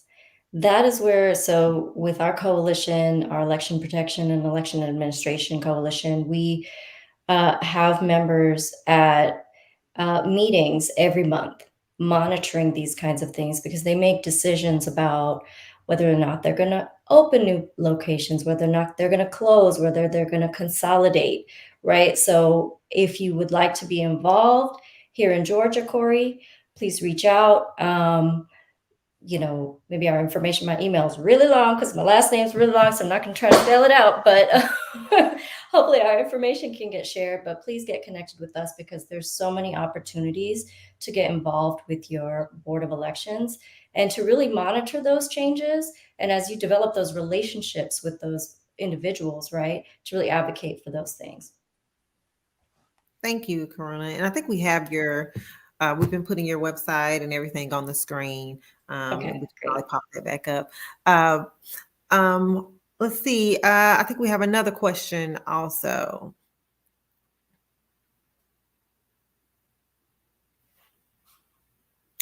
What's the biggest thing you wish lawmakers would do to help with equity and justice? Anybody can take that one. Like, I guess, what is the thing that you wish lawmakers, I guess if we had we can snap a finger, like, what do you think? What's the biggest thing that they can do to help create a more equitable and just society? What would that be? I think that they have to live in the realities of the South and the communities that they represent. So much of the policy that's moving is doing absolutely nothing to address the issues that are being faced by their constituents. And so whether it's having the highest maternal mortality rate for Black women in the country, not, there are few bills that are being, that are on the agenda, but more folks are more interested in, trying to follow, the Florida playbook, right? Instead of really thinking about, well, you can't actually play the Florida playbook when you're the second poorest state in the country, right? Helping people get, there has to just be some common sense and some human decency. I think that at the end of the day, there are some policies, whether, Mattia talked about how they wanted to bring back lynching and some of these, it's at the end of the day, we are all human beings, and you don't have to like me. We don't have to be friends, but I do absolutely, I have the same rights as you. And the more that these policies infringe upon those rights, the more that, we are creating a tension in our country. I think that, is unavoidable. I've been doing several exercises, at different conferences about okay, let's talk 2024 and beyond.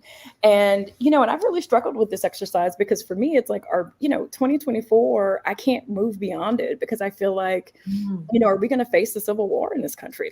Are we literally going to have, a real showdown about what does it mean for me to have the same rights as, as everybody on the line today, as everybody, else in this country? And I think that that's, that's the piece around equity and justice, is that if you wouldn't want it to happen to you, then don't legislate it for me, right? You don't want carbon capture, buried under your house, don't bury it under my house, right? if you don't want, all of these things that I think we take for granted, but it's just if you don't want that crap in your community, don't put it in my community. If you don't want, if you don't want people to have access to a choice, that's actually your choice, but don't make choices for me, right? And so I do think that there's just some common sense stuff that has to happen.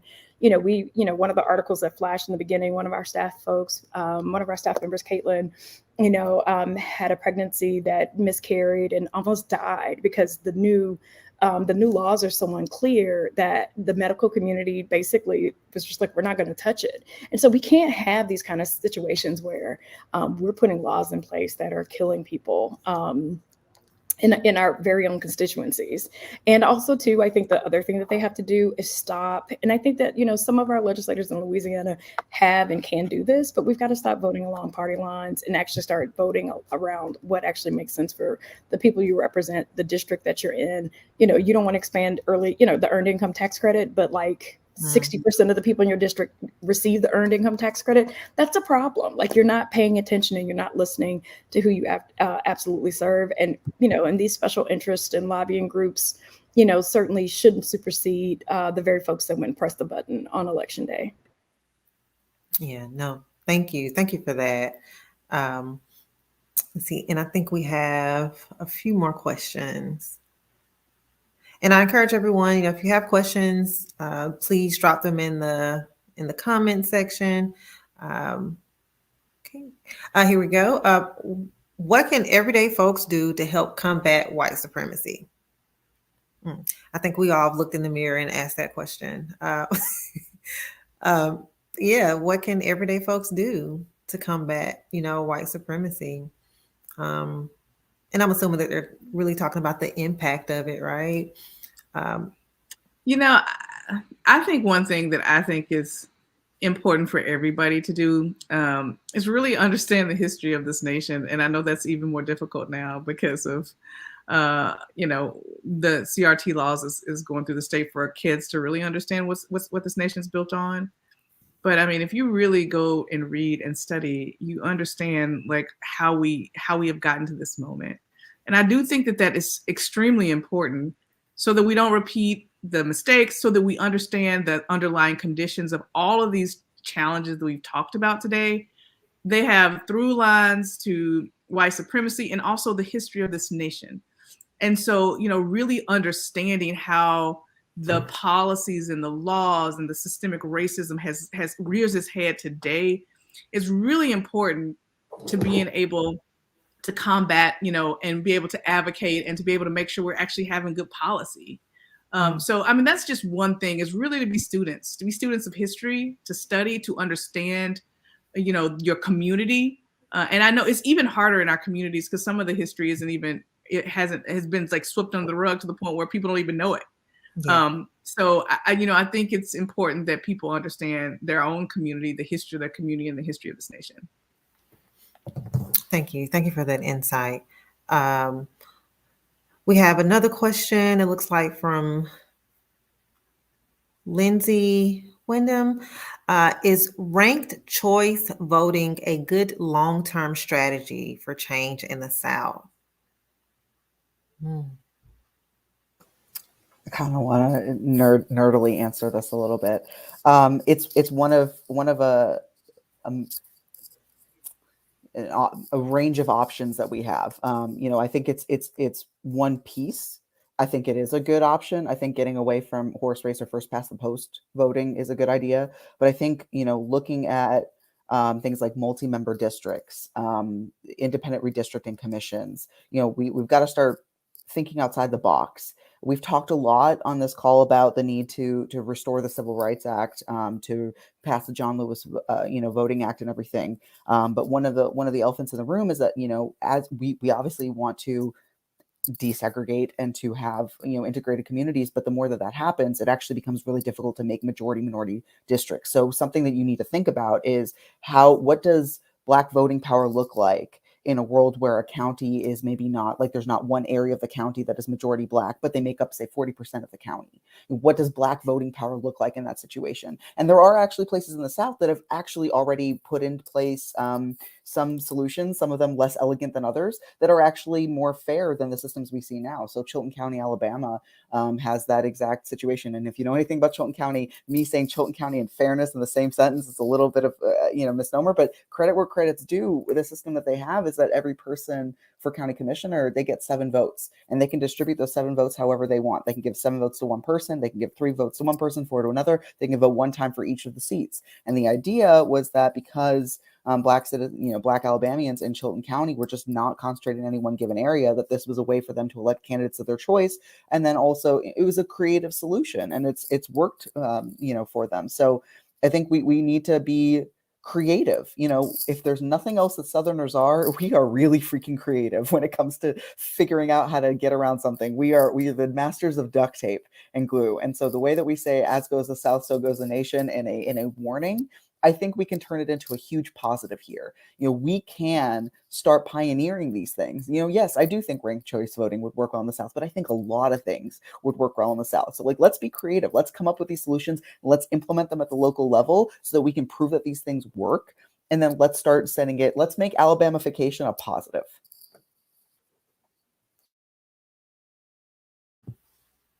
Thank you. And it looks like we have, I think, 2 more questions.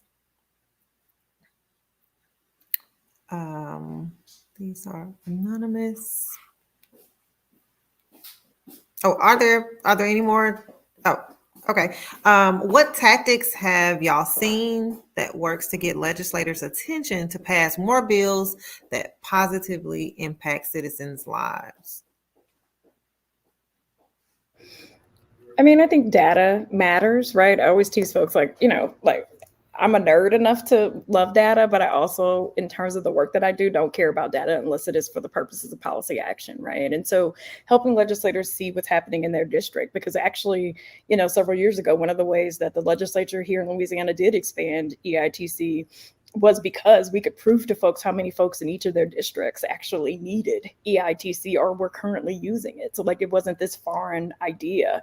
And so I think, proving what's happening to people, I think that, oftentimes, we can go into, fence line communities and, from an environmental justice perspective and try to tell their stories, and all people want to talk about are jobs and industry, but when you can actually, kind of talk to them about the health impacts on these communities, and also, really too, communications. I mean, Anisha is the queen of comms, and, and I think that one of the things that we always talk about too is giving people the narrative talking points about what matters. And so, I think that as we look and contemplate, this unbelievable, investment in carbon capture to be placed right here in Louisiana, right on top of already, unbelievable, industrial strain. And to have our communities and our groundwater and all of these things impacted by this, especially as we continue to be a disaster prone state that keeps being impacted by disasters, you have to run, break the numbers down. I mean, we work with our, Louisiana Budget Project, which is, a center on budget and policy priorities group. We've got other partners, that we work with to help make the math make sense to legislators. And then also too, in the South in particular, because so many of our states are poor and at the bottom of every good list and the top of every bad list, opportunities to, we've been able to mostly, have a lot of criminal justice wins because the state just can't afford to keep doing what we've been doing, right? And so it's you have to, sometimes you have to you have to use data to, one, prove what's happening to people, prove that they know and they're not doing anything, but also to work with them to say this actually benefits your constituents. And for places like Louisiana, where we have statewide elections coming up in the fall, every vote they make will be used again in the fall to say this is where they are on the issues that you care about. Paid medical leave. 87% of the people in the state of Louisiana want to raise the minimum wage. There's not the will of anybody in our legislature to actually get this bill out of committee, much less a vote on the floor. And so, we've got some work to do, but I do think that, data, polling, getting, clear messages about, again, what's happening to people helps legislators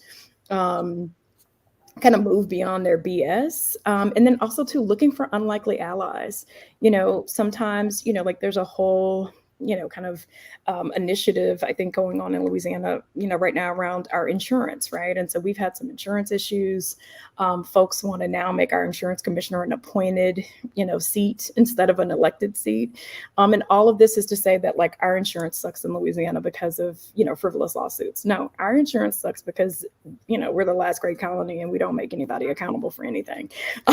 So, but we hope to reach out to, the trial lawyers who are on the ground, working in communities to give voice to folks who do have, rightful, litigation to bring. And so, at the end of the day, those things, I think, are all important to look for those allies, hospital associations, and others who will stand with you, even in our state around early childhood education. we don't agree about anything in our state. But one thing that we finally have started to agree on is that you can't have economic development without childcare, and investments in early childhood education. And so last year we saw the state make one of the largest investments in the state's history into our children. And we are trying to push and continue that for this year, and really doing the work of helping business be on our side. And so there's, there are a lot of different tactics, but sometimes they're definitely strange bedfellows and, and allies that you wouldn't normally think of that can stand with you and fight the good fight. Thank you. Thank you so much for those words. And I think we are out of, I don't think we have any other questions. I want to take just a few moments, and I want to give everyone a chance to give parting words. Literally words. So if you could, if there was a phrase or just a few words that you would give people that are listening and that have heard and tuned in to hear and to learn about the ways that our freedom and democracy is under attack, and they want to get involved. They're leaving here awakened. They're leaving here informed. They're leaving here motivated to do something. What do you say to them? What do you say to them as they depart from this space? And we'll kick it off. Let's kick it off with you, Mattia. First, I want to shout out my mom who joined on Facebook Live. I see you out there, Mama. Look at you doing technology. I will just say, you can always follow at Civic10TN, so at CIVICTN on social media. We post everything that's happening with our partner organizations right now. There's all types of ways to get involved, from just trainings on learning how to do advocacy to, as I mentioned, rallies to support specific efforts, phone banks, voter registration drives. There's always opportunities for you to engage. And then if you don't have the energy, I know everybody doesn't have the time to volunteer. I would say the one thing that you could do is make sure you know who represents you. And then find those folks and send them an email. Let them know you're a constituent and you are, you're watching and listening to what they're doing. Find your city council person, your school board person, particularly those local folks, because those are the people you're going to run into in the grocery store. Those are the issues that are going to be facing you immediately. Find out who those people are and make a relationship with those people. Yeah. Thank you. Thank you. Ashley, what are those words? Yeah, no, I agree with Mattia. One of my best examples I always tell folks when they try to, sell me crazy ideas, I was like, you're not going to have people screaming at me in the grocery store. And I really mean that. It's like, absolutely not. Because that's a real thing. But I do think that, I think folks have to, not be afraid. I mean, I think, like we've talked, we're using the whole wheel of change, from lawsuits to just simple organizing, talking to your neighbor, talking to, to your friends, talking to your family. And I think that one of the things that we found is that, oftentimes it's one person in a family that's a catalyst for them to get engaged in the whole electoral and, democratic process.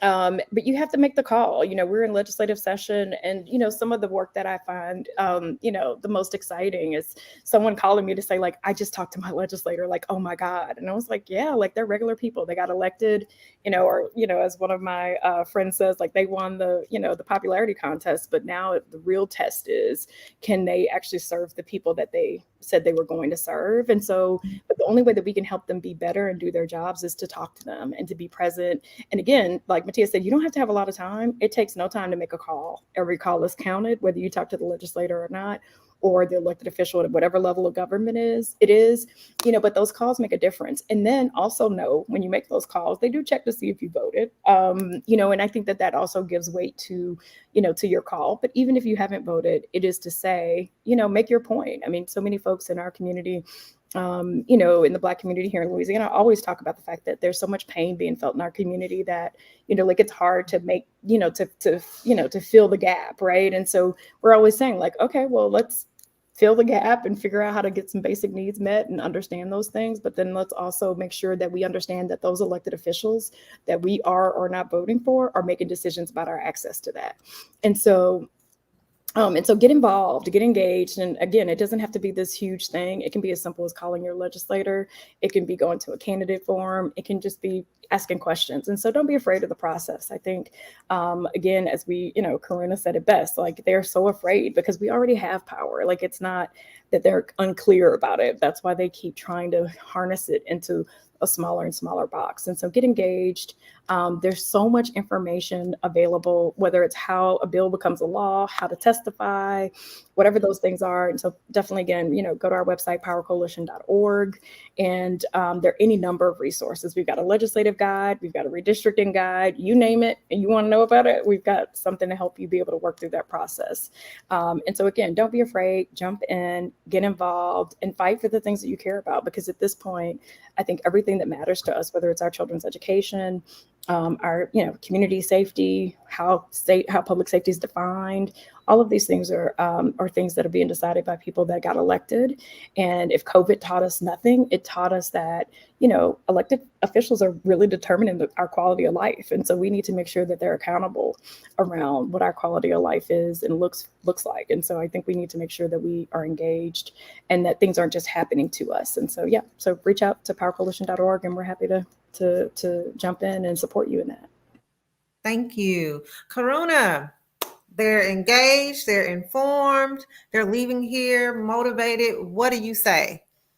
I say thank you so much for being here. Now, pass it on, because as Mattia and Ashley have already shared, it's all about moving it forward. There's a way to plug this into conversations with your friends, ask them questions. What do you think about this? Have you heard about this? Hey, I just learned something new. Let me tell you. There's so many ways to pass it on.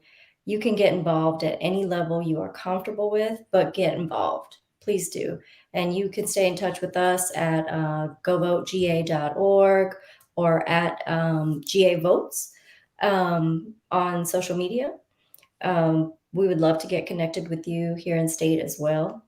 But again, thank you for being here, because if you're listening in and you've listened all through the end, that means you're committed, and that means there's so many more people like you that you can get involved in the fight as well. Yes, thank you. Thank you, Karuna.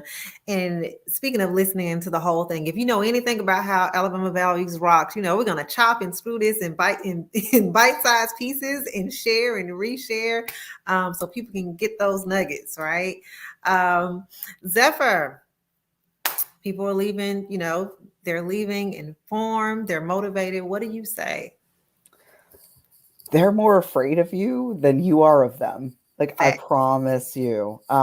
In Alabama, if a legislator gets reached out to by 5 of their constituents, they're freaking out. Their pants are on fire. They're not checking whether or not you voted, not usually, because I don't think they know how to work that system, to be perfectly honest. Not most of them. We got a really old legislature, y'all.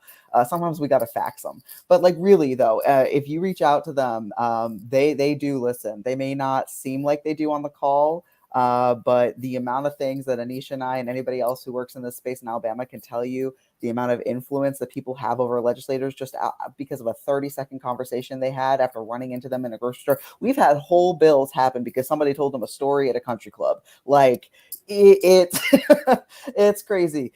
So please, like, they are more nervous of you. You are the people who give them their jobs. Most elections in Alabama, when we're looking at our state house, they're decided by like 1,000 people or less. We had a Republican runoff, or not even a runoff, actually. We had a coin flip because they tied, and it was like just 900 people. Like, this is a district of triple digits number of people, and only less than 1,000 showed up and voted. So when they're looking at people calling them and contacting them about stuff, you're actually making up a way more significant percentage of their voting population than they usually deal with. So they're going to listen.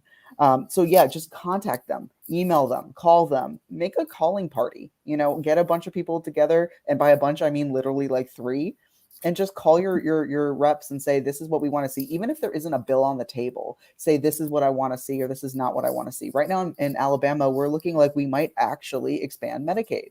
It looks like it might be happening. Now, there isn't a bill currently codified, but they seem willing to. So if you're in Alabama and you want to see Medicaid expanded, pick up the phone. contact them. And I would definitely say follow us, follow Alabama Values. You can get, you can get tapped in on our website. You can get tapped in on any of our social media. And just like Anisha said, I'm the digital organizer, and thus chopping this up is going to be, and getting this out to y'all is going to be one of my jobs. And I will make sure to do that, because if there's nothing else we're going to do, we want y'all to be informed and engaged and know how to actually contact your legislators. So. Awesome. Thank you. Thank you. Sailor, they're engaged. They're hyped. They're leaving here ready to do something. What are we saying? They're not leaving here, Anisha. After 2 hours, people are still here. And so I'm with Karuna. I think the energy to inspire needs to be contagious, friends. I want to kind of close with just one story, and I promise it is 26 seconds. But just the other day, we brought a few hundred people, a couple of hundreds of people together to stand outside the state Supreme Court to protest those rehearings as they're trying to return us to gerrymandering.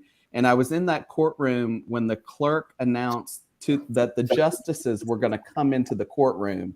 And he said the last sound we were going to hear was the gavel.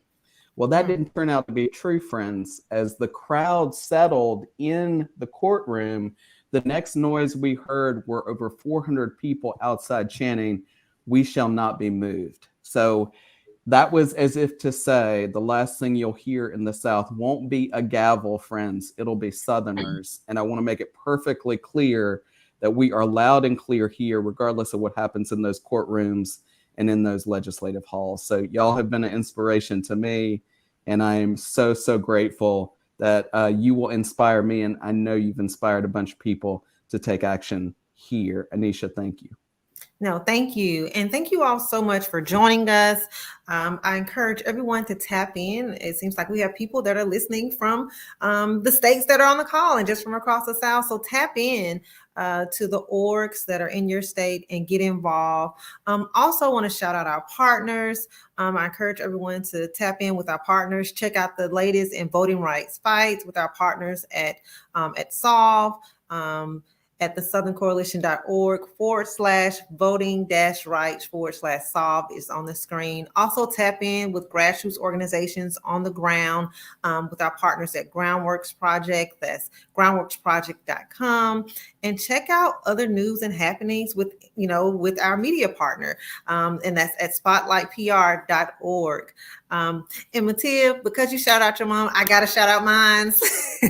Shout out to Mama. I see you, you're on the call too. She's like, I can't make comments, but I'm here. I got the whole family watching. No. So shout out to my mom, Linda Johnson, but real talk, who has always taught me that knowledge is power. And I often say that one way to keep communities disempowered is to create barriers to power, right? Barriers to information regarding their power. And I think what we did here tonight is pretty much, trying to empower people, raise awareness, around attacks on democracy, on their freedom and democracy, but also how they can get involved in the fight and the solution. And then lastly, shout out to my Auntie Gwen, whose home coming up was filled with Black joy and culture. Mattia, thank you so much for just even pointing out just the joy and the beauty of the South. We often say that joy is an act of resistance. Even on this call, we were able to smile and laugh at some things, right? Even as we go through these fights together. But again, I just want to encourage everyone to stay involved, tap in.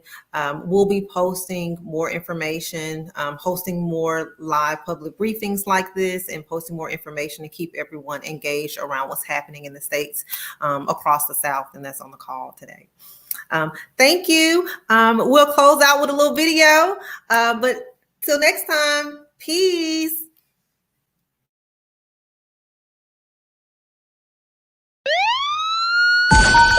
Attention! Our democracy is under attack.